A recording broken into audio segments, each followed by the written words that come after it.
shocking.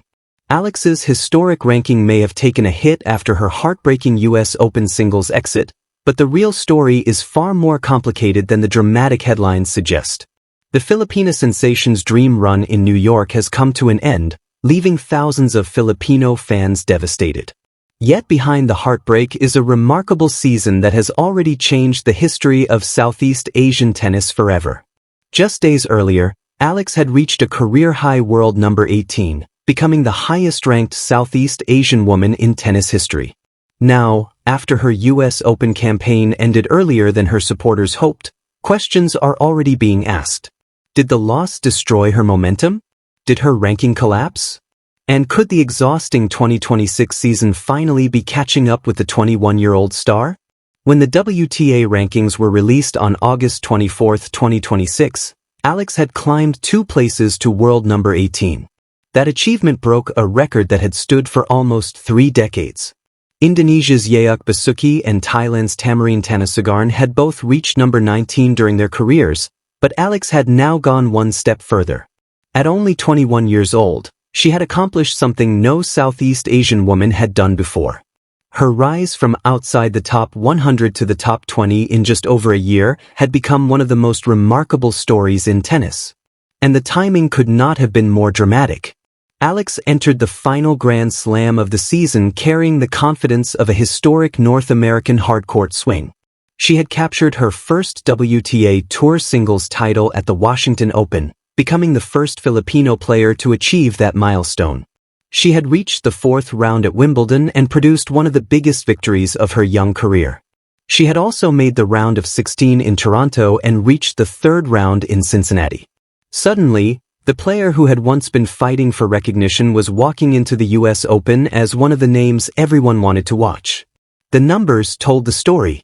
Alex had reached a career-high ranking of number 18, earned a seeded position in the US Open singles draw and entered another Grand Slam with expectations higher than ever. She was also competing in mixed doubles alongside Felix Auger-Aliassime.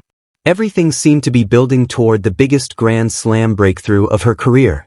Then came New York. The Filipino community rallied around Alex in extraordinary numbers. Fans packed the tournament grounds, waved Philippine flags and turned her matches into an atmosphere unlike anything she had experienced before. Demand became so strong that organizers had to accommodate larger crowds and additional viewing areas. The so-called Alex effect had become impossible to ignore. But with that attention came pressure. Alex entered the US Open as the number 17 seed, the highest seeding of her Grand Slam career. Simply reaching the main draw guaranteed a substantial payday, while every additional round offered a much larger financial reward. A second-round appearance was worth $190,000, while reaching the 4th round would have pushed the prize money dramatically higher. The opportunity was enormous. So was the expectation. Just days before the heartbreak, Alex had delivered one of the moments that made fans believe a deep US Open run was possible. She defeated Amanda Anisimova in a revenge victory that sent the Filipino supporters into celebration. It was the kind of performance that created momentum at exactly the right time. But tennis does not care about momentum. Eventually, the body has to pay the bill. Alex had endured an exhausting stretch of competition throughout the North American hardcourt season. She had played 8 matches in 7 days between Washington and Toronto. She had battled through a difficult 3-set match against McNally, during which she rolled her ankle. The workload continued through Toronto, Cincinnati, and then New York. By the time the US Open arrived, the accumulated fatigue was becoming impossible to hide. The signs had already appeared in Cincinnati. During her 3rd-round defeat to Anisimova, Alex looked increasingly tired as the match progressed. She even held a 2-0 lead in the deciding set before the momentum slipped away. Anisimova eventually closed the match by winning 6 of the final 9 games. The result was painful, but perhaps more importantly, it revealed how much Alex had already been asking from her body. Then came the US Open. And this time, there was no escape. For the Filipino fans watching, the result was heartbreaking. They had stayed awake late into the night. They had traveled long distances. Some had paid dramatically inflated prices for tickets. They had filled the stadium with Philippine flags and created an atmosphere that made Alex feel like she was playing at home. But the dream of a deep singles run was over. The disappointment became even greater because of what Alex had already accomplished. This was not the same player who had been ranked outside the top 100. This was a WTA champion, a Grand Slam second-week player, and the highest-ranked Southeast Asian woman in tennis history. And that is exactly why the phrase, ranking crash, needs to be examined carefully. The headlines may make it sound as if Alex's ranking suddenly collapsed. The actual mathematics tell a different story. Entering the US Open, Alex was defending only her second-round result from the previous year. She had earned 70 ranking points in 2025 by reaching that stage.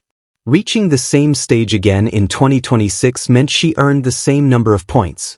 In other words, the direct impact on her ranking was minimal. That is a crucial detail. Alex did not enter the US Open with a massive pile of points to defend. She had very little to lose. Cincinnati was a tournament where she had no previous points to defend, meaning every victory represented additional progress. Toronto also offered opportunities for growth. At the US Open, however, matching her previous result meant maintaining almost the same ranking position. So the supposed collapse was never really a collapse. It was a pause after an extraordinary climb. Had Alex reached the fourth round, the story could have been completely different. A deeper run would have added a significant number of ranking points and potentially pushed her into the top 15 for the first time. A quarter-final appearance could have moved her even closer to the top 12. But she did not get that opportunity. Instead, the ranking is expected to remain around the number 18 or number 19 range, keeping Alex firmly among the world's elite and, more importantly, preserving her historic status as the highest-ranked Southeast Asian woman ever. That perspective matters, because Alex has played an enormous amount of tennis in 2026. According to the source material, she had competed in 56 matches across 21 tournaments, an extraordinary workload for a 21-year-old player. And WTA scheduling requirements make the calendar even more demanding for players at her level. Top players are expected to participate in major WTA events and Grand Slams, creating a schedule that leaves very little room for recovery. Success comes with a price. Alex's body was being asked to perform week after week, tournament after tournament, against some of the best players in the world. Washington, Toronto, Cincinnati, New York, and everything that came before them. The mixed doubles result at the US Open provided another warning. Alex and Felix Auger-Aliassime were eliminated in just 39 minutes, losing 4-1, 4-1 under the Fast Four format. The defeat was disappointing, but it also reinforced the possibility that fatigue had become a factor. Even with the early exit, the pair still collected prize money for participating. By then, the signs were difficult to ignore. Alex had been pushing herself for months. And eventually, something had to give. For the Filipino supporters, however, this loss should not erase what happened before it. Think about where Alex was only a short time ago. She was outside the top 100. Now she is number 18. She has won a WTA Tour title. She has reached the second week of Wimbledon. She has defeated elite opponents. She has become the highest-ranked Southeast Asian woman in tennis history. And she has transformed herself into one of the most recognizable young players in the sport. That is not failure. That is an extraordinary breakthrough.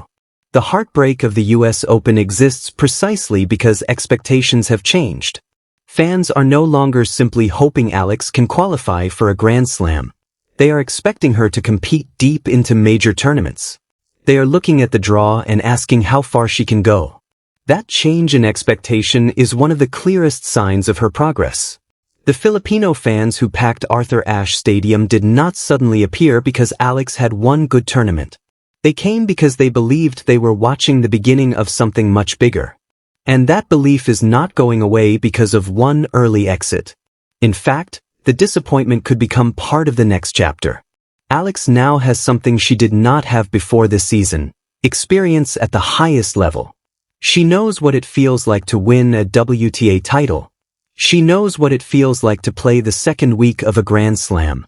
She knows what it feels like to carry enormous expectations. She also knows what happens when the schedule becomes too demanding. That lesson could prove invaluable. The US Open defeat was painful, but it may also give Alex a chance to step back, recover and prepare for the next stage of her career. And that is why the biggest question is no longer whether Alex belongs at the top level. She has already answered that. The question is how high she can climb. Could number 18 become number 15? Could number 15 become number 10? Could Alex eventually challenge the very best players in the world on a regular basis? Nobody can guarantee the answers. Tennis is unpredictable, and injuries, form, scheduling and countless other factors can change a career overnight. But what Alex has already accomplished gives her supporters every reason to believe that the ceiling is much higher than it once appeared.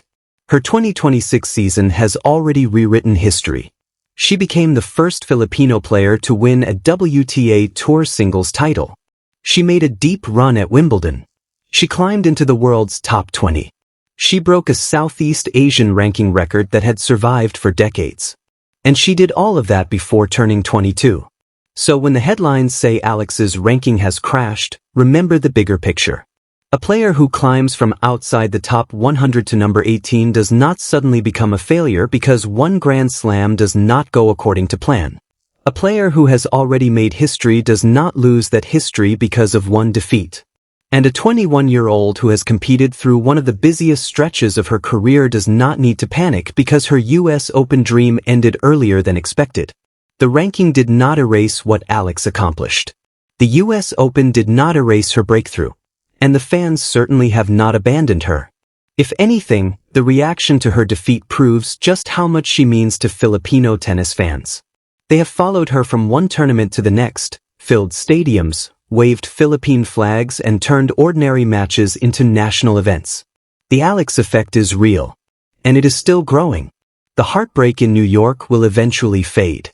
The disappointment will become another chapter in a much larger story. The lessons from the exhausting schedule will remain. The experience of playing under massive expectations will remain. And the historic ranking will remain part of Alex's career forever. The dream may have been delayed. It has not been destroyed. So now the question millions of Filipino fans are asking is simple. What happens next? Does Alex come back stronger? Can she turn the disappointment of New York into motivation? Can she build on her Washington title, her Wimbledon breakthrough and her historic ranking? And what could 2027 look like if she enters the season healthy, rested, and even more experienced? Those are the questions that make this story so exciting. Because Alex's US Open campaign may be over, but her rise is nowhere near finished. If you enjoyed this deep dive into Alex's heartbreaking US Open exit and what it really means for her ranking and future, make sure to like the video and subscribe for more tennis stories, major updates and the latest developments surrounding Alex. And tell us in the comments, do you believe Alex will bounce back stronger? And how far do you think she can climb in 2027?